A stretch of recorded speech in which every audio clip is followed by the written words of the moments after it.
बिस्मिल्लाहिर्रहमानिर्रहीम।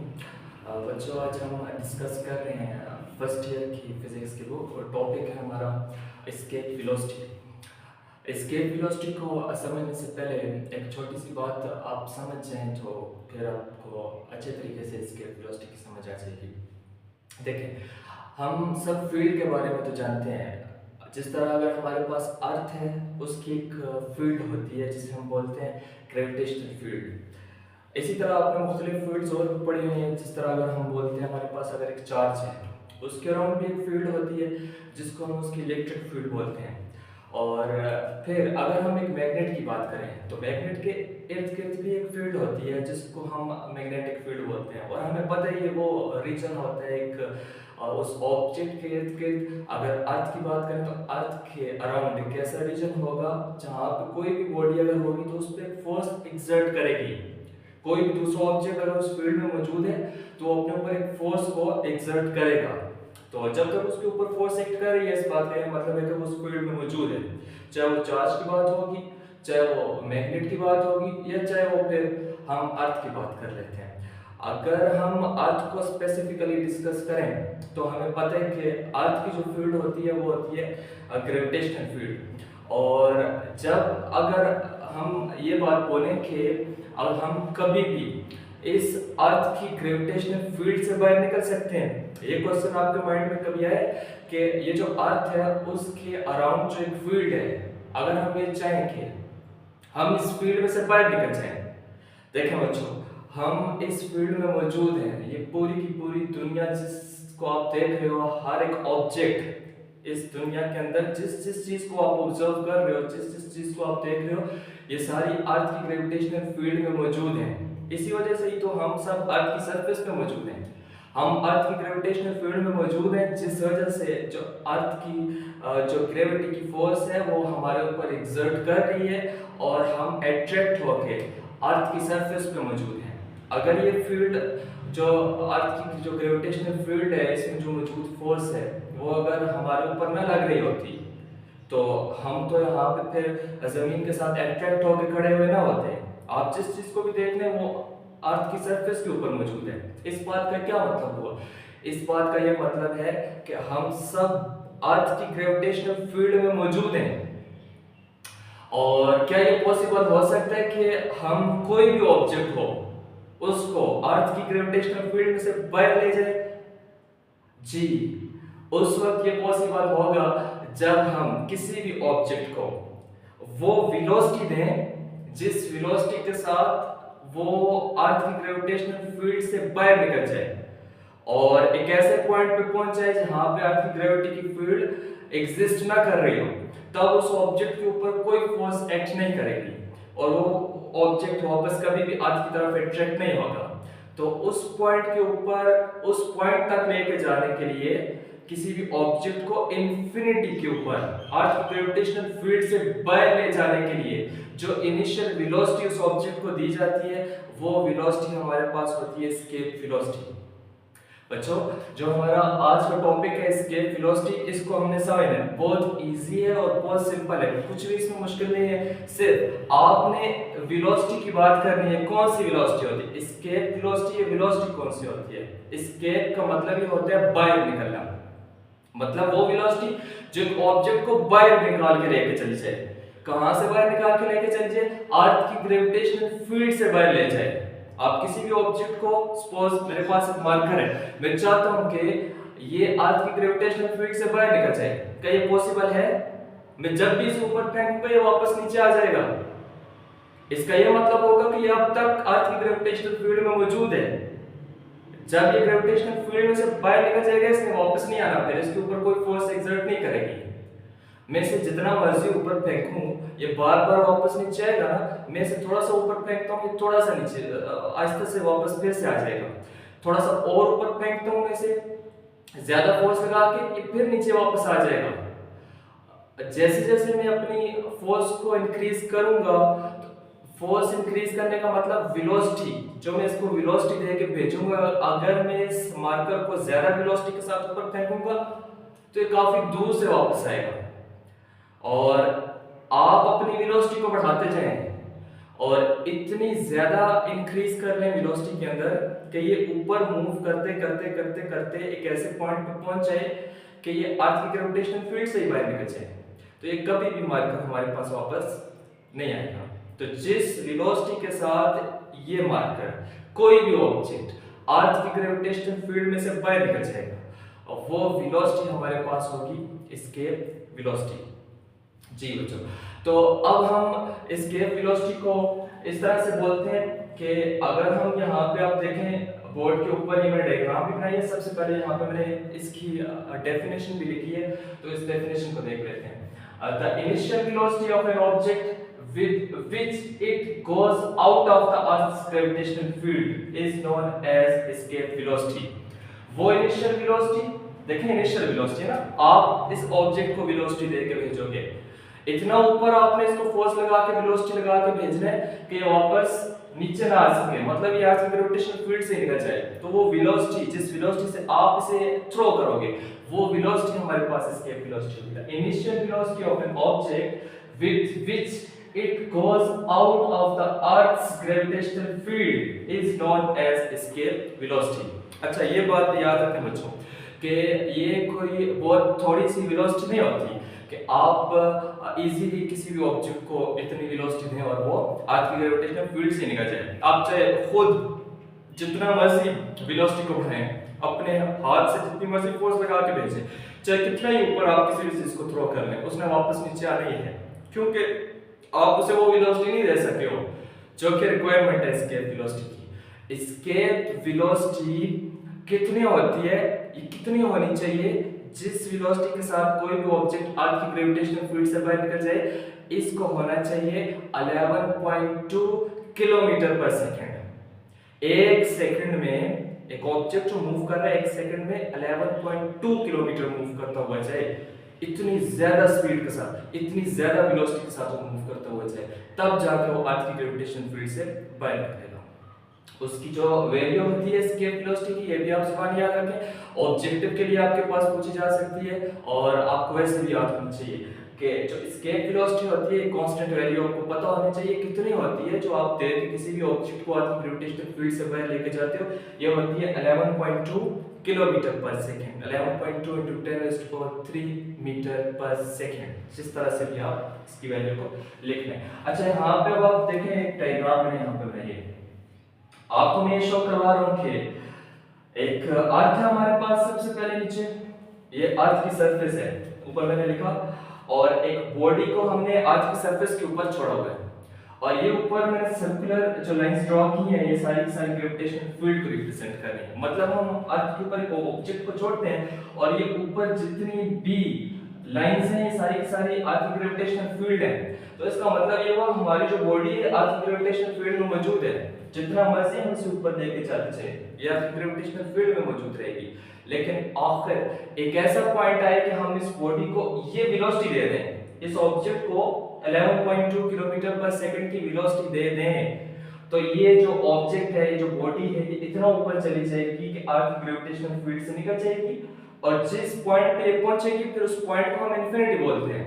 देखें, कोई भी ऑब्जेक्ट जब अर्थ की ग्रेविटेशनल फील्ड से निकल जाएगा वो किस पॉइंट पे पहुंच जाएगा, इन्फिनिटी पे पहुंच जाएगा। इस इन्फिनिटी तक जब आप एक ऑब्जेक्ट को पहुंचा देते हो, तो जिस वेलोसिटी के साथ पहुंचाते हो वो होती है हमारे पास एस्केप वेलोसिटी। ये हमारे पास कहलाएगी एस्केप वेलोसिटी।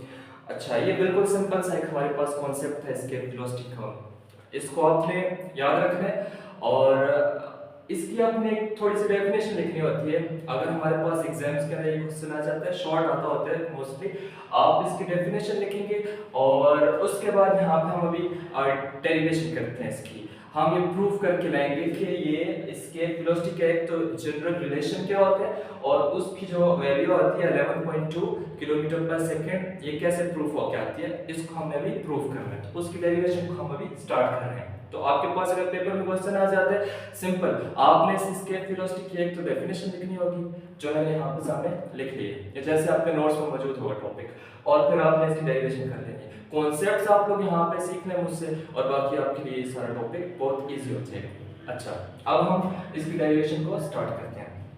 तो हम स्टार्ट करेंगे इसकी डेरिवेशन को। एक रिलेशन मैंने यहाँ पे लिखा है कि kinetic energy equal to potential energy. होता है ऐसे कि नहीं होता? काइनेटिक एनर्जी पोटेंशियल एनर्जी के बराबर होती है कि नहीं? देखें, अगर कहीं पे काइनेटिक एनर्जी में लॉस आ रहा है तो इसका क्या मतलब होगा? काइनेटिक एनर्जी खत्म हो रही है क्या? नहीं, एनर्जी तो खत्म हो ही नहीं सकती।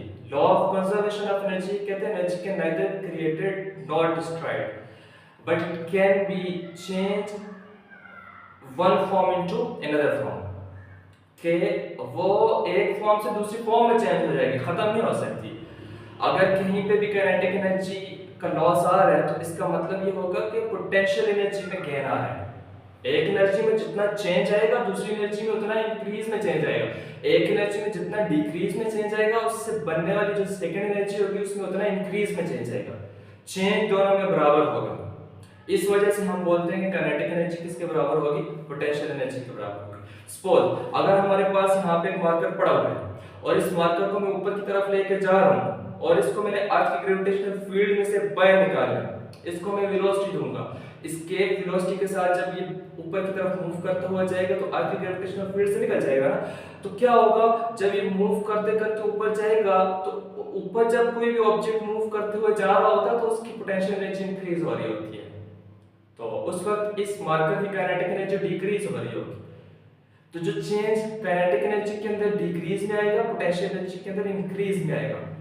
तो उस कॉन्सेप्ट को यूज करते हुए हम यहाँ पे डेरिवेशन को यहीं से स्टार्ट करेंगे। जो काइनेटिक एनर्जी होगी वो पोटेंशियल एनर्जी के बराबर होगी, चेंज इन पोटेंशियल एनर्जी हम बोल सकते हैं। अब आप देखें बच्चों, एक और चीज सीख लें। हमने यहाँ पे काइनेटिक एनर्जी और पोटेंशियल एनर्जी का जो रिलेशन लिखा है इसके पीछे एक रीजन है क्यों हम यहाँ पे इसको इक्वल करके डेरिवेशन कर रहे हैं। क्यों?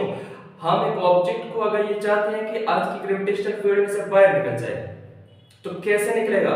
मूव करते हुए जाएगा तो निकलेगा। आप यहाँ से सिर्फ वेलोसिटी दोगे, इस वेलोसिटी के साथ ये ऊपर मूव करते हुए जाएगा।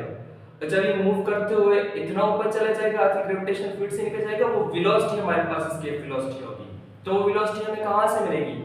जब हम इस बॉडी को एनर्जी देंगे। वेलोसिटी का मतलब क्या? आप इसे एनर्जी दें पहले, सबसे पहले इसके ऊपर फोर्स लगाएं, वर्क डन करें आप, तभी तो ये बॉडी मूव करते हुए ऊपर जाएगी।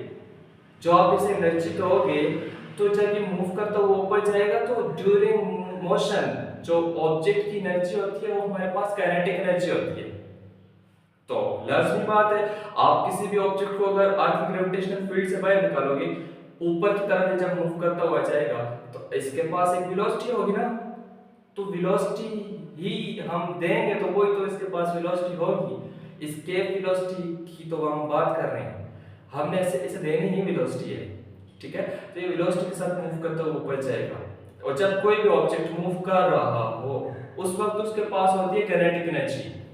तो काइनेटिक एनर्जी हम ये यहाँ पे यूज करेंगे। जिस काइनेटिक एनर्जी के साथ ये ऊपर की तरफ मूव करते हुए जाएगा, ठीक है, वो अलग बात है कि इसकी काइनेटिक एनर्जी कम होगी, लेकिन होगी तो जरूर जिस वेलोसिटी के साथ ये मूव करता हुआ ऊपर जा रहा होगा।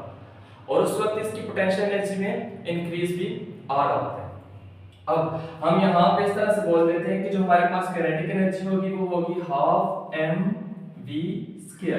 और ये वाली जो वेलोसिटी है इसकी मैं बात कर रहा हूँ अभी तक। मैं बोल रहा हूँ कि जो काइनेटिक एनर्जी का रिलेशन हमने यूज किया इसमें जो वेलोसिटी है ये हमारे पास एस्केप वेलोसिटी है, जिस वेलोसिटी के साथ हम एक ऑब्जेक्ट को ऊपर की तरफ मूव करवा के लेके जा रहे थे। इसके साथ अगर मैं यहाँ पे s लिख लूं, अब आपको कॉन्सेप्ट क्लियर हो गया होगा कि ये हमारे पास एस्केप वेलोसिटी होगी। v के साथ जो मैंने s लिखा है यहाँ पे, इसी vs के लिए हमने अभी रिलेशन ड्राइव करना है और एस्केप वेलोसिटी के लिए रिलेशन ड्राइव होके आ जाएगा। हमने मैथमेटिकल फॉर्म बनानी है इस vs के लिए, एस्केप वेलोसिटी के लिए। आगे हम बोलेंगे जो हमारे पास पोटेंशियल एनर्जी है ये हम वो वाली पोटेंशियल एनर्जी यूज करेंगे जो एब्सोल्यूट पोटेंशियल एनर्जी होती है, mgh वाली नहीं, एब्सोल्यूट पोटेंशियल एनर्जी की हम बात कर रहे हैं। एब्सोल्यूट पोटेंशियल एनर्जी के लिए हमने रिलेशन ड्राइव किया हुआ है और यहाँ पे साइड पे भी मैंने लिख के रखा हुआ है, आप देखें ये होती है -G m/r, ये हमने प्रूव किया हुआ है एब्सोल्यूट पोटेंशियल एनर्जी का रिलेशन, और इसको हम यूज करते हैं अभी। और अब हम एक छोटी सी यहाँ पे एक और बात समझते हैं और फिर अपने रिलेशन को ड्राइव करते हैं। बच्चों यहाँ पे आप पेपर पे से हैं, आप देखें जब एक कोई भी बॉडी होगी वो अर्थ की सरफेस के ऊपर मौजूद होगी, तब तब भी इसके पास एक पोटेंशियल एनर्जी होगी। और फिर जब ये मूव करते करते करते करते अर्थ की ग्रेविटेशनल फील्ड से निकल जाएगी और इंफिनिटी पे पहुंच जाएगी, तो यहाँ पे भी इस बॉडी के पास पोटेंशियल एनर्जी होगी। समझ गए? अब फाइनल पॉइंट पे इसकी पोटेंशियल एनर्जी क्या होगी और इनिशियल पॉइंट पे पोटेंशियल एनर्जी क्या होगी? हम असल में चेन निकालने लगे हैं पोटेंशियल एनर्जी का। जब बॉडी ग्रेविटेशनल फील्ड में मौजूद थी इनिशियल पॉइंट पे, उस वक्त उस बॉडी के पास पोटेंशियल एनर्जी क्या थी, और जब बॉडी यहां से बाहर निकल जाएगी ग्रेविटेशनल फील्ड से और इंफिनिटी पे पहुंच जाएगी, तब बॉडी की पोटेंशियल एनर्जी क्या होगी? तो चेंज कैसे निकलता है हमेशा? ये हमारे पास इसका फाइनल पॉइंट होगा ये वाला, और ये हमारे पास इस बॉडी का इनिशियल पॉइंट होगा। तो हम बोल देते हैं पोटेंशियल एनर्जी का अगर हमने चेंज निकालना है चेंज, तो हम बोलेंगे कि जो हमारे पास पोटेंशियल एनर्जी होगी वो फाइनल माइनस पोटेंशियल एनर्जी जो इनिशियल होगी इनिशियल। तो फाइनल हमारे पास वो पॉइंट है जहां पे बॉडी पहुंची है। तो बॉडी तो ग्रेविटेशनल फील्ड से निकल गई है, किस पॉइंट पे पहुंची है? इंफिनिटी पे। इंफिनिटी पे जो पोटेंशियल एनर्जी होती है वो जीरो होती है। इंफिनिटी वो पॉइंट होते हैं जो ग्रेविटेशनल फील्ड से बाहर होता है, और ग्रेविटेशनल फील्ड से बाहर तो पोटेंशियल एनर्जी होती है नहीं, वो जीरो होती है। हम बोलेंगे यहाँ पे हमारे पास जीरो माइनस, और हमें पता है एब्सोल्यूट पोटेंशियल एनर्जी की वैल्यू क्या होती है? वो होती है minus capital G capital M over R. यहाँ पे आपने ये पुट की वैल्यू, आगे हम अब इसको ड्राइव करते हैं। देखिए ये हो जाएगा हाफ एम, इसको मैंने बोला हुआ ये एस्केप वेलोसिटी है, इक्वल टू ये हो जाएगा माइनस माइनस प्लस, और ये हमारे पास ये चीज आ गई। यहाँ से m को हम यहाँ इस m से काट देते हैं, और जो पीछे हमारे पास चीज बचेगी वो ये 2 यहाँ पे डिवाइड हो रहा है, यहाँ पे हमें क्या हो जाएगा? मल्टीप्लाई हो गया, और capital M divided by R। आगे हम ये बात कर देते हैं अब कि दोनों तरफ स्क्वायर रूट ले लेते हैं, यहाँ से एक कट जाएगा, और जो स्केप वेलोसिटी है तो उसके लिए हमारे पास रिलेशन प्रूफ हो क्या आ गया? ये होगा 2 कैपिटल G कैपिटल M और कैपिटल R और स्क्वायर रूट।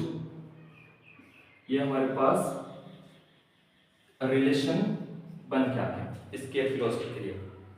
एक चीज आपने बच्चों देखनी है यहाँ पे, अब ये एक तो हमारे पास ये रिलेशन है स्केप वेलोसिटी का, एक ये रिलेशन यूज किया जाता है, एक छोटा सा और एक रिलेशन भी हम ड्राइव करके लाते हैं। ये हर प्लेनेट का, आप अगर स्केप वेलोसिटी हर प्लेनेट की निकालना चाहिए ना, आपके लिए ये रिलेशन मौजूद है, आप इजीली निकाल सकते हैं। आपने क्या करना है? देखिए एक तो हमने ये प्रूफ कर लिया रिलेशन डिराइव करके स्केप वेलोसिटी के लिए। 2 तो कांस्टेंट नंबर है, कैपिटल G तो यूनिवर्सल कांस्टेंट, इसकी वैल्यू भी आपने पुट कर लेनी है। ये जो m है कैपिटल M, ये भी हर प्लेनेट का अपना मास होगा, और जिस प्लेनेट के लिए आप स्केप वेलोसिटी फाइंड करना चाह रहे हो r उसका रेडियस होगा। सारी वैल्यूज पुट करें, आपके पास स्केप वेलोसिटी की यही वैल्यू निकल के आएगी, उस प्लेनेट के लिए निकल के आएगी। ये अर्थ के लिए, ठीक है, ये अर्थ के लिए ग्रेविटेशनल फील्ड से जब आप वायु से लेके जाओगे। और अगर आप किसी और प्लेनेट के लिए अगर स्केप वेलोसिटी फाइंड करना चाह रहे हो, आपने उस प्लेनेट का मास उसका रेडियस पुट करना है, और आपके पास उस प्लेनेट के लिए स्केप वेलोसिटी निकल के आ जाएगी। और अगर हम अर्थ के लिए कैलकुलेट करना चाह रहे हैं तो यहाँ पे अपने अर्थ का मास पुट करना है, नीचे हम अर्थ के लिए उसका रेडियस अर्थ का रेडियस पुट करेंगे। कैपिटल G की वैल्यू भी कांस्टेंट है, हमें मालूम है, 2 भी मालूम है, सारी वैल्यूज पुट करके सॉल्व करेंगे। अर्थ के लिए जो हमारे पास आंसर आएगा वो स्केप वेलोसिटी बराबर होगी 11.2 किलोमीटर पर सेकंड। एक तो ये रिलेशन है, एक छोटा सा और मॉडिफाई करते हैं इस रिलेशन को यहाँ पे, और फिर हमारा टॉपिक क्लियर हो जाएगा। इसी रिलेशन को मैं थोड़ा सा और सिंप्लीफाई करता हूँ, वो बहुत इजी हो जाएगा, फिर आपके लिए आसानी हो जाएगी कि अगर आपके पास न्यूमेरिकल्स के अंदर स्केप वेलोसिटी से रिलेटेड कोई भी न्यूमेरिकल आता है, आपने फिर वहाँ पे कंडीशंस के मुताबिक देखना होगा कि ये वाला फार्मूला लगेगा स्केप वेलोसिटी के लिए रिलेशन को फाइंड करने के लिए, या फिर दूसरे वाला जो अभी मैं आपके सामने प्रूव कर रहा हूँ। देखें हम इस तरह से बोल देते हैं, जैसे हमें मालूम है कि जो हमारे पास ग्रेविटेशनल फोर्स होती है वो बराबर होती है r स्क्वायर, ठीक है, Gm1 m2/r²। ये लॉ ऑफ यूनिवर्सल ग्रेविटेशन से हमने ये चीज प्रूव की हुई है। अब ये जो हमारे पास रेट के बराबर होगी फोर्स, और वो हो गया mg इक्वल टू ये आपके पास हो गया m ओवर ये हो जाएगा r², mm से कैंसिल हो गया, और जो पीछे हमारे पास चीज बचेगी इसको हम यहाँ पे मल्टीप्लाई कर लेते हैं और ये हो जाएगा जी आर स्क्वायर और ये कैपिटल जी एम। अब हमारे पास कैपिटल जी एम किसके बराबर हो गया, ये हो गया जी आर स्क्वायर। आगे आपने क्या करना, ये जो कैपिटल जी और कैपिटल एम है इसकी वैल्यू है अब जी आर स्क्वायर। इस जी आर स्क्वायर को आप उठा के यहां पुट कर ले कैपिटल जी और एम की जगह। इसको बोल देते हैं हम इक्वेशन नंबर 1, इसको मैं बोल देता हूं इक्वेशन नंबर 2। अब हमें ये काम करना है कि इक्वेशन 2 को इक्वेशन 1 के अंदर पुट कर लेना है और हमारे पास प्रूफ ऑफ रिलेशन आ जाएगा।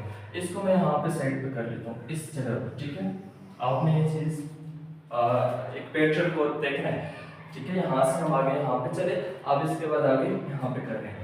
तो ये हमारे पास जो वेलोसिटी बन के आएगी इसकी वेलोसिटी, उसका जो रिलेशन नया बनेगा वो क्या होगा, ये 2 तो अपनी जगह पे वैसे ही मौजूद, ये जो कैपिटल जी और कैपिटल एम था इसकी जगह पे जी आर स्क्वायर लिख लेंगे हम, जी आर स्क्वायर और डिवाइडेड बाय ये वाला आर, ये वाला आर यहीं पे मौजूद, ये स्क्वायर से कैंसिल हो गया और जो हमारे पास स्केप वेलोसिटी आई है वो हो गई 2gr स्क्वायर रूट। एक हमारे पास ये रिलेशन भी आ चुका है स्केप वेलोसिटी का। अब बच्चों आपकी मर्जी, आप कौन सा वाला यूज करते हो, ये वाला रिलेशन यूज करते हो स्केप वेलोसिटी के लिए या फिर ये। आपने जब पेपर में आया तो दोनों प्रूफ करके रख लेने ऑब्जेक्टिव में, या तो फिर अगर न्यूमेरिकल्स में अगर आपके पास यूज हुआ तो आपको देखना पड़ेगा आप कौन सा वाला यूज कर रहे हो। अब अगर यहाँ पे आप g की वैल्यू वो पुट करें और यहाँ पे आप ये जी की हो जाएगी 9.8 मीटर पर सेकंड स्क्वायर और जो हमारे पास आर है ये रेडियस ऑफ अर्थ है जो होता है 6.4 × 10⁶ मीटर। आपने वो वैल्यू भी यहाँ पे पुट करनी है, तीनों को मल्टीप्लाई करके स्क्वायर रूट लेंगे जब हम, तो हमारे पास जो आंसर आएगा वो होगा 11.2 मीटर × 10⁻³ मीटर पर सेकंड या फिर 11.2 किलोमीटर पर सेकंड। ये हमारे पास इसके वेलोसिटी के लिए उसकी वैल्यू भी प्रूफ होके आ जाएगी। तो ये था हमारा आज का टॉपिक। मैं उम्मीद करता हूँ बच्चों कि आपको टॉपिक अच्छा लगा होगा, समझ आई होगी। अगर आप चाहते हैं कि आपके लिए और मज़ीद कॉन्सेप्चुअल वीडियोस फिजिक्स के कॉन्सेप्ट्स के ऊपर मज़ीद टॉपिक्स पे भी वीडियो बनाऊं तो आप चैनल को सब्सक्राइब करें, वीडियो को शेयर करें और अगर कोई भी क्वेश्चन हो इस टॉपिक से रिलेटेड तो कमेंट्स में आप लोग पूछ सकते हैं। शुक्रिया।